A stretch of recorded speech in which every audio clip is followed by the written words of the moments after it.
Hello guys, welcome back to Wayne's Cave, and this is part 2 of our Stellarmate and K-Stars ECOS operating system walkthrough. This is an app version of software walkthrough, and in the first part we're sort of discussing the initial setting up of connection between your mobile device, tablet or phone, etc., to the actual Stellarmate via its hotspot, to then be able to set up a Wi-Fi connection if you so wished on your home Wi-Fi network. On this home screen we've got our equipment profiles, and remember I've set up a mock profile called my ZWO Rig of Dreams. So in this video is all about my personal approach to using the app version of the software, so to speak, to its maximum potential in terms of maximum control. What I want to talk about is how I think learning this the management of this software in a slightly different way would be a lot more useful to a lot more people, in terms of there's so many different configurations of setup. You could have, scope A and camera C, filter wheel A, and the configurations that all of us can build together with the hardware it's like choosing the lottery number, isn't it, really? Has any one person got exactly the same hardware setup as the next? And you'll see what I mean by this.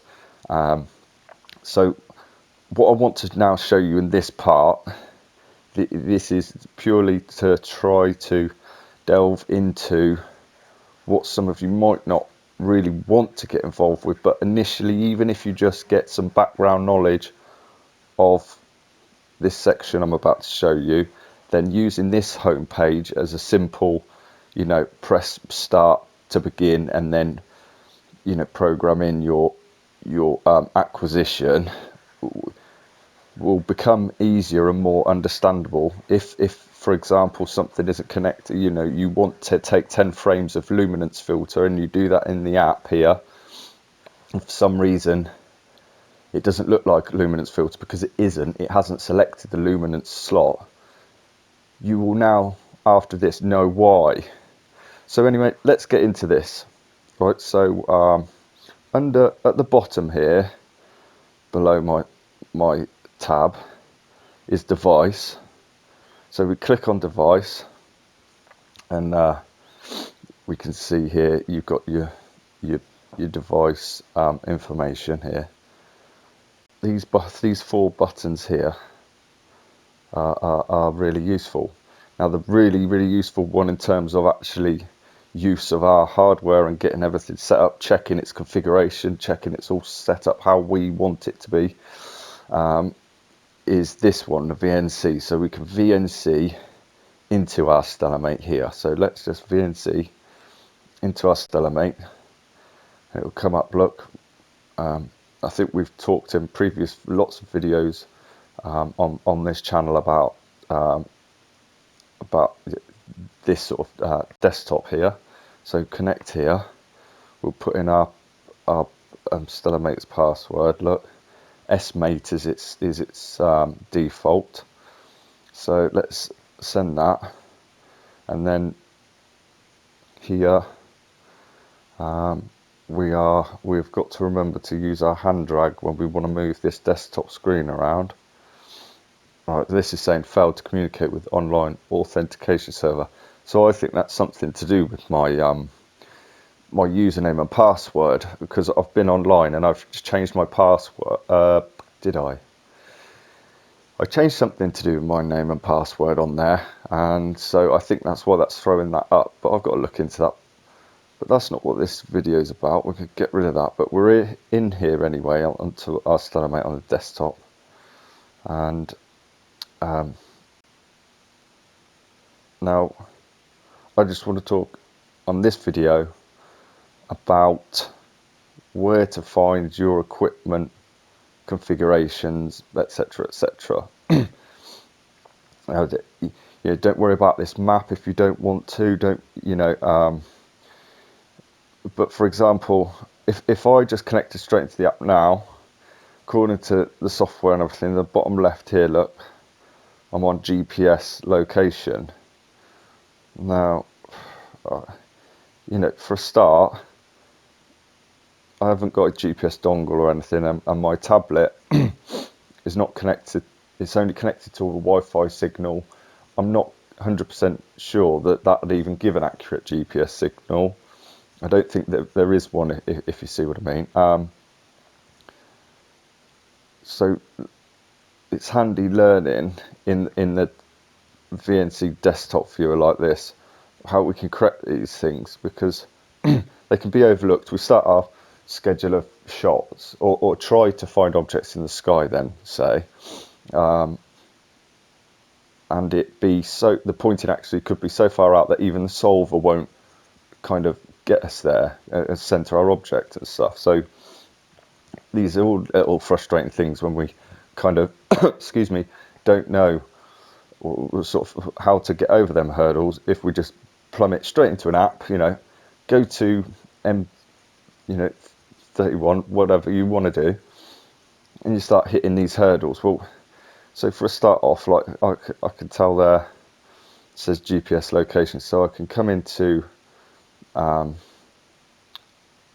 let me just see, it's in settings, geographic down here.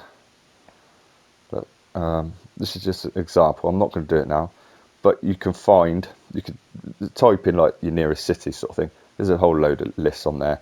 Choose it. It sets K-stars to that location, and then by default, I'm pretty sure, you might have to double check, but I'm pretty sure by default the settings are that K-stars software updates the mount, because you can have it the other way around. So that's just one example. So before we even start taking photographs, we can make sure the computer and our mount knows where in the world we are, and then the next functionality, the next sort of big thing, especially when you're first up and running. All of this is kind of, once you've done this once, you don't have to really come into here if you're using a mobile app and you're using the same hardware. But below my cursor there, you see that little dome, and that's your observatory dome. Okay.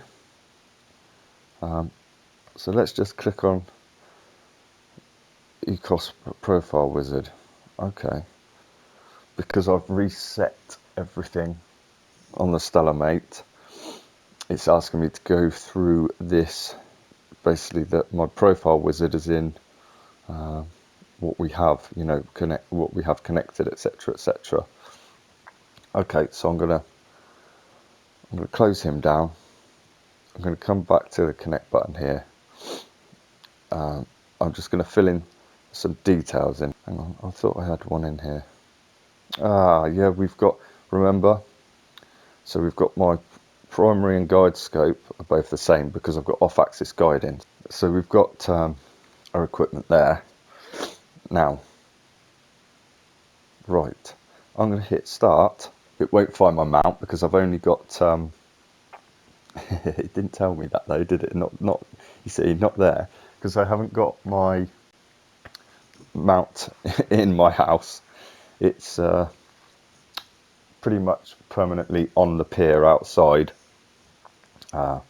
which is quite handy. It saves doing a polar alignment every single time. I haven't done it for about, I think, six or 8 months. You can see the homemade pier and mount in action on some of the other videos. If you was interested in pier designs, that's another thing. Right, so we're here, started in ECOS. Then all that equipment is connected. So you would then come into ECOS here, wouldn't you? And then use, actually this, I'm quite unfamiliar with this.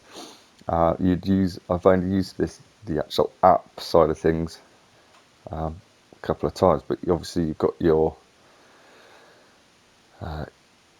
camera settings in there, look, and I can sort of change. You see, I've got nothing in there, so the kit is connected, and like I say, this is about being able to set up our hardware and configure it so that we can come in here. We can then just say, right, yep, camera ZWO filter. We want, so luminance should be in the list. You click luminance. We want 10 exposures. But this, that, and the other 120 seconds. Binning one by one. It's a light frame.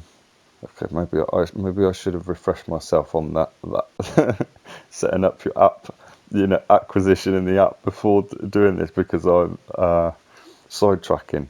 But anyway, so yeah, the idea in the app is you come in here, you tell it what you want and how many times to do it, and add it to the sequence there, or that loop button if you're sort of doing focusing, by eye.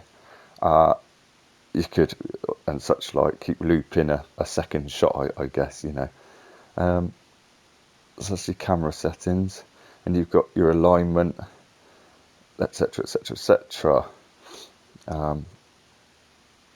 And obviously you'll mount here, park it. I still nobody nowhere has told me that it hasn't found my mount in unless I didn't choose a mount, but I'm pretty sure I did. So we want, the idea is we want to come in here and have sort of like a seamless setup and acquisition program running, and we can't do that. I mean, I know I haven't done the wizard, so to speak, but if you're not using a PC and such like, do you see where I'm coming from? We need to do something about this, don't we? So like I say, under device, we're going to device. Remember now this is the interesting thing, like we've started ECOS in the this is why it's quite handy. We started ECOS in that app tab under ECOS there just now, and we're having glitches and this, that, and the other. Well, under device in that VNC tab, which we logged into. Remember when K-Stars loaded it up? Because there's our sky map and everything there. Well, under that, it's launched the sort of full version of it, if you like, because, well, I'll start from scratch, but this will all be up here anyway. Oh, no, I'll just show you where they are from. Right. See this ECOS, which we've started in the ECOS tab, ECOS My ZWO Rig of Dreams. See, that's that profile we started. And then along here is your typical desktop thing, where we've got, we can choose our camera, because there's a camera tab. There's our focus there, and our solver tab and guiding tab. So we can do all these. We can control and set up these in detail there. Now, let's have a look. So we come in here. We want to do. We know we've got LRGB filters in our filter wheel. So we come in here. Oh, there's no luminance in there. No. Right. Well, because if we actually select slot 1 with our luminance filter in, we're actually going to get. We have to actually say red. Do you see what I mean? Because that's slot 1. So we can come in. Right, let's just ditch that a minute. So from the app, if we're having problems, we can come in here and under our Indie control panel. So just view this as your equipment control panel. because there you go. See the tabs along the top of our equipment.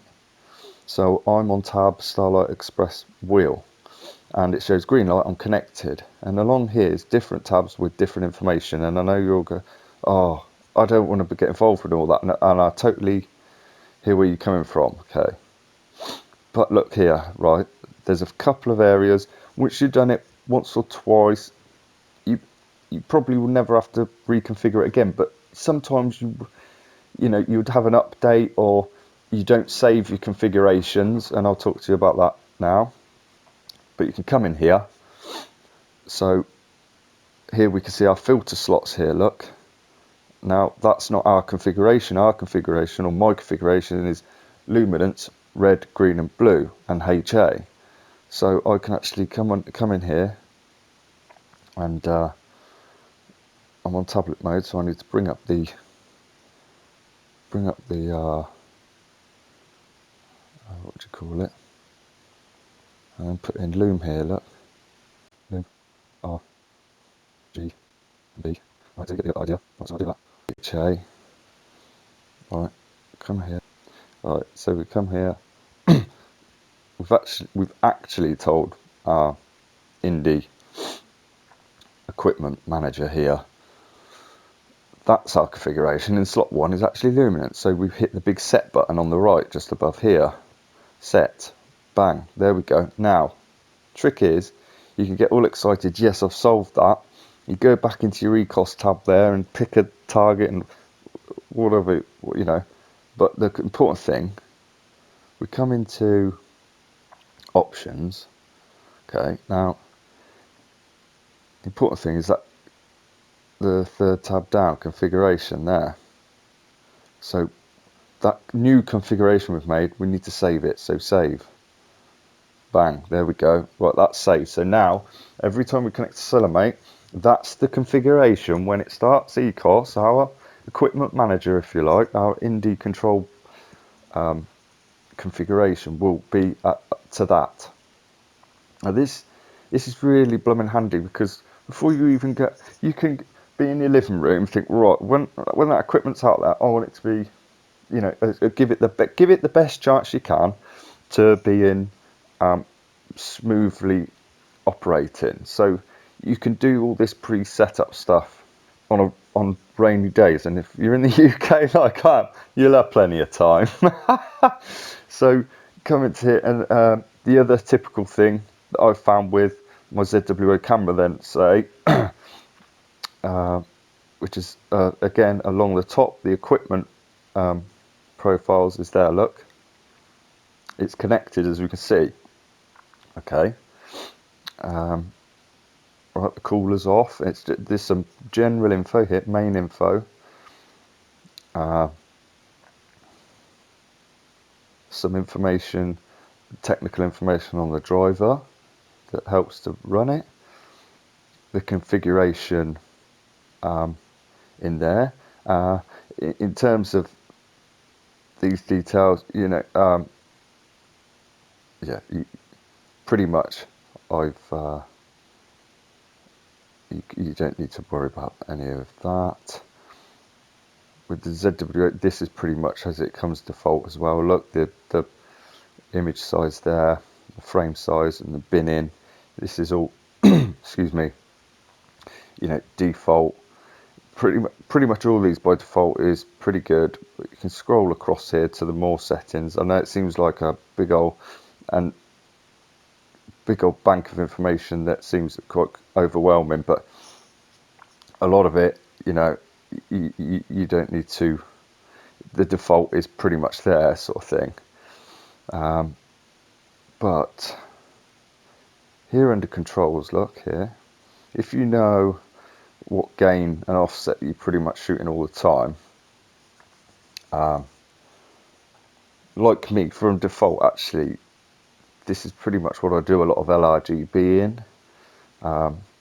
And down here to the left of my tab, the format, just double check, because I remember just over a year ago, by default that was on 8-bit, and I started taking, I was ever so chuffed, got taking pictures, and when you know, the subs were coming back to me, and I was sort of questioning the quality of them. I was like, is that right? You know, I was looking at these sort of rather, I can't explain it. It's just like a grainier image, and I was thinking, oh, something doesn't look right about these subs. But as here you can see, we're in full 16-bit mode down there, which is good. The rest of that pretty much leave as is. But if you wanted to change your gain and offset, you know that you do, say you do unity gain with narrowband filters, you know, you can literally type it in rather than move these sliders, because these sliders don't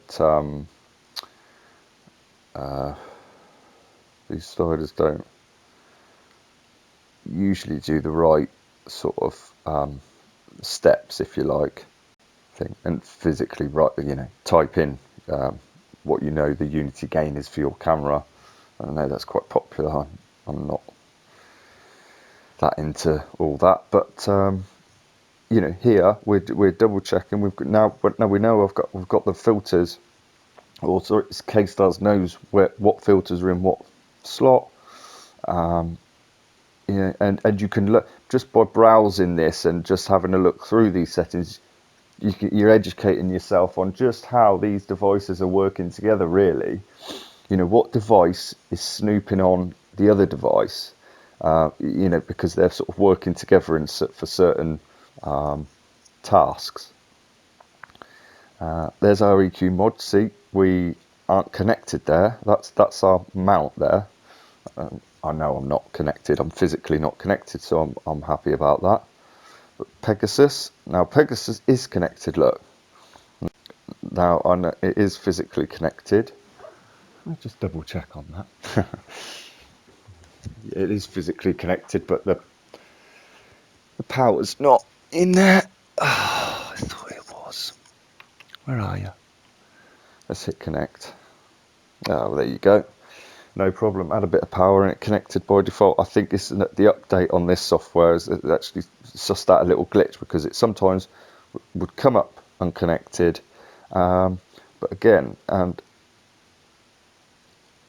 when I looked into it, it came up one night,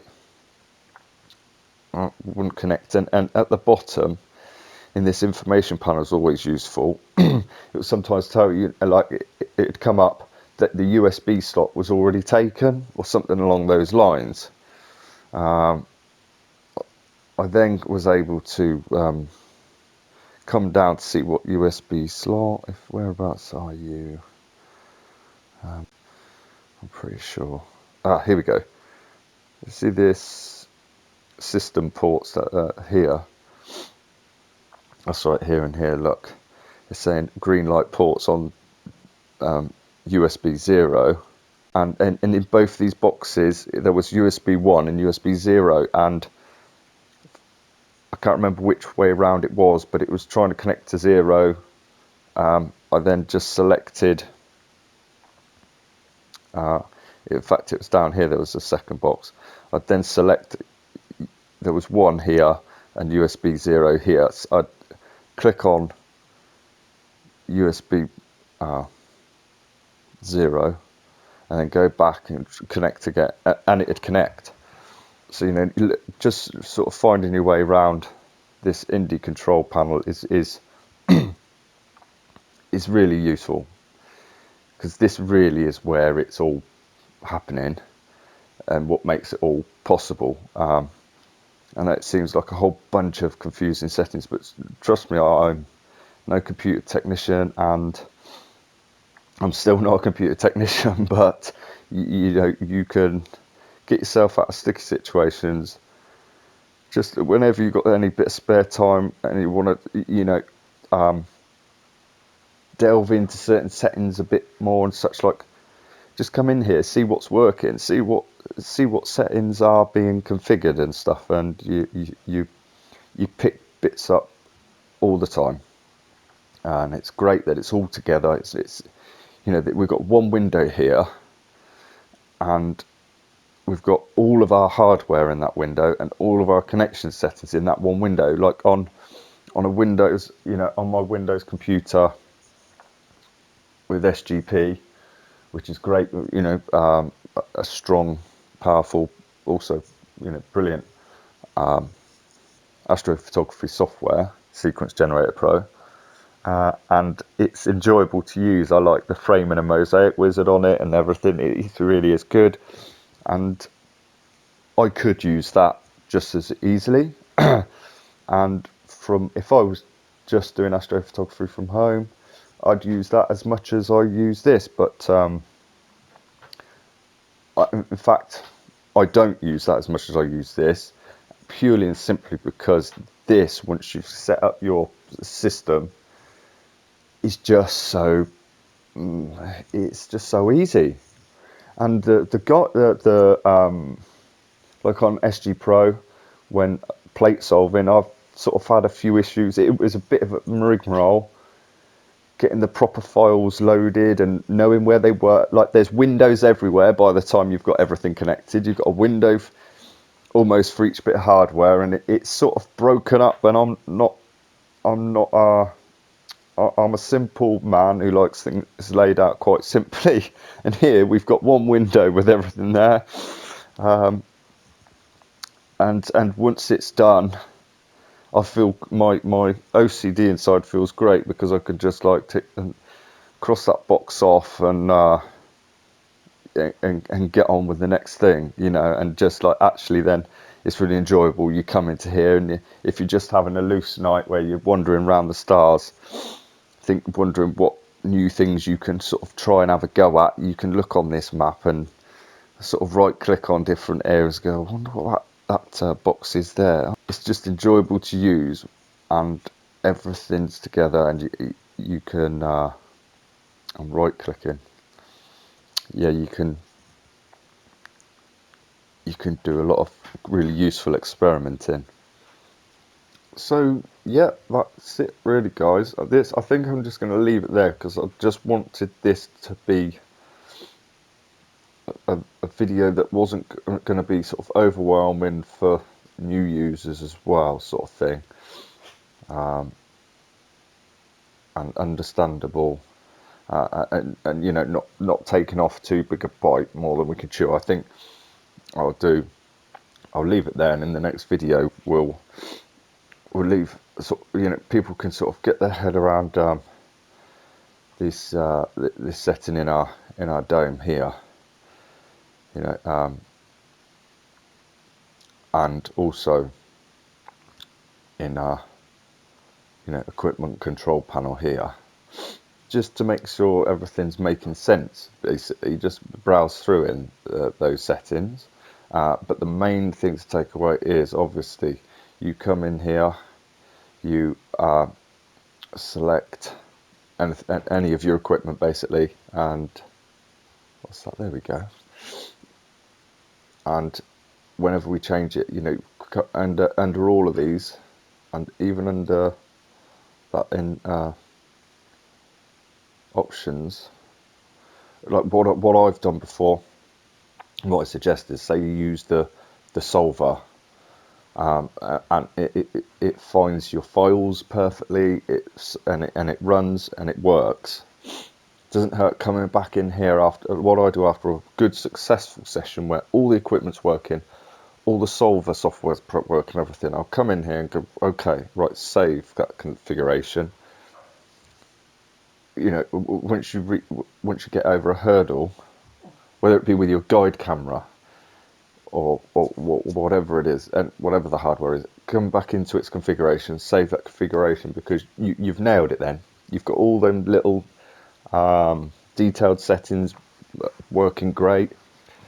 So come in, it's well worth saving your configuration, then do what you want. Then go back out here, you know, come out of there, just come into your ECOS if that's what you're used to, and fire away to your heart's content. Our camera settings. Yeah, it hasn't saved that. No, yeah, that's interesting. See, this time it's see, this is what I was expecting, but I was expecting our luminance red, green, blue, H alpha. So just bear in mind, if I click red there, I actually know I've clicked my luminance. I know there is a new app design, like a real overhaul of this, and by the sounds of it, it's going to be, yeah, I think it's going to convert a lot of desktop, VNC users over to it by the sounds of it. But we can go into here. We've got our camera and everything here. Look, we can put our target temperature in there and set it to go. I'm not going to do that, obviously. And then use the functionality of the app successfully. I mean, most of these tabs are pretty much self-explanatory, and the settings, these are sort of like your basic settings for your hardware, with this polar alignment and your solver. So guys, I hope you can all get something from this. I know I got some feedback from the last one, and the people who just couldn't connect at all picked up various different hurdles that I'd mentioned and was able to connect. So I hope you guys out there are now going to show me a thing or two how to run this now that you're in there and connected. Leave your comments below as usual, and show me your support by hitting like and subscribe. I hope that you're all under the clear skies. So from Wayne's Cave, bye for now.